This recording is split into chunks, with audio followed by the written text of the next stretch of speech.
Always lock your doors and windows. In a small town deep in the forest, there was an abandoned psychiatric hospital. When the hospital was open, terrible things happened here. One of the patients, known as patient number 13, is considered particularly dangerous. Scientists conducted secret experiments on him. One day, they were following him to conduct another experiment. They went into his room, but there was no one there.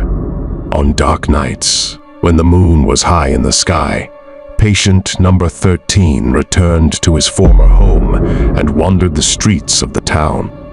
He began his journey from houses where children lived. Residents claimed he knocked on windows and stole children to use in his grisly experiments. But the scary part was that patient number 13 was never caught. Residents of the town said that he was still hiding in the forest, waiting for the next night to continue his sinister adventures. Even today, when the moon rises high in the sky, residents of this town close their windows and doors at night, fearing that the shadow of patient number 13 may be lurking in the darkness.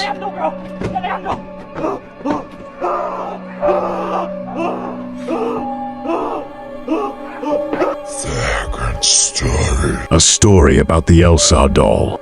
On the outskirts of a quiet town in Texas stood the house where the Madoni family lived. They were given an Elsa doll, a toy that was supposed to please their daughter. But from the very first days, something was wrong. At first, Elsa seemed to be working fine. She spoke phrases from the cartoon and sang songs. But over time, something began to change. The doll continued to speak even when it was turned off, and the song began to sound in different languages. Fear and anxiety gripped the Madoni family.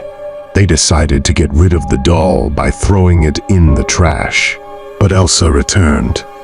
First, they found her in the house, then in the yard. The Madoni family fought with all their might against the Elsa doll, but they could not do anything. Night after night, they heard Elsa's frightening voice, and her doll eyes, as if come to life, sparkled in the darkness. One day, Art disappeared from home. The family searched every corner, but the girl was nowhere to be found. The next morning, they were found in the forest, frozen to death, with their arm around the doll. Their last glances showed horror and despair. Sad story. I'll tell you the real story about Phineas and Ferb. You all know this cartoon, but what I will tell you will terrify you, and you will be shocked by this truth. In 2003, a family with 3 children lived in Danville. Ferb had a degenerative disease due to which he was retarded. That's why he didn't talk much. Phineas was a very active boy. He was energetic, cheerful, and a good student. Sister Candice had schizophrenia. It always seemed to her that the boys were doing something abnormal. She imagined strange buildings that were made by the brothers. She ran to her mother all the time and tried to tell her about her brother's affairs. But Mom knew that Candice was imagining all this. Mom told her that this was not true. Candice started writing everything down in her diary. She wrote about what her brothers were doing. The mother was concerned about her daughter's behavior. Candice was aggressive. Mom took Candice to a psychiatrist. Candice took pills, and she felt better, and she no longer wrote anything in her diary. One day, my mother decided to read her daughter's notes, and she liked them. She decided to give them to a director she knew so that he could make a cartoon based on these stories. This is how the cartoon Phineas and Ferb appeared. Horror story. If If you see a girl in a white dress on the highway in Colorado, never stop. She can't be helped.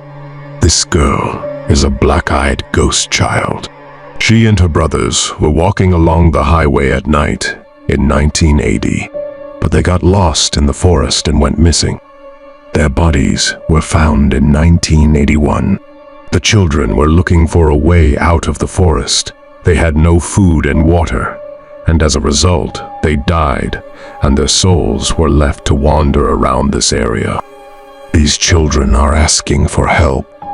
First, the girl appears, and a few minutes later, the little brothers come out of the forest. Their eyes are black. They still walk along this highway and ask drivers for help. People who have seen them say they experience a strong sense of fear. Their hearts skip a beat when the children look into their eyes. If you decide to help them and let them into your car, they will take your soul. You will go missing, and no one knows what will happen to you. Already, more than 10 cars have been found empty on highways in Colorado. We couldn't find people. Most likely, their souls were taken by children.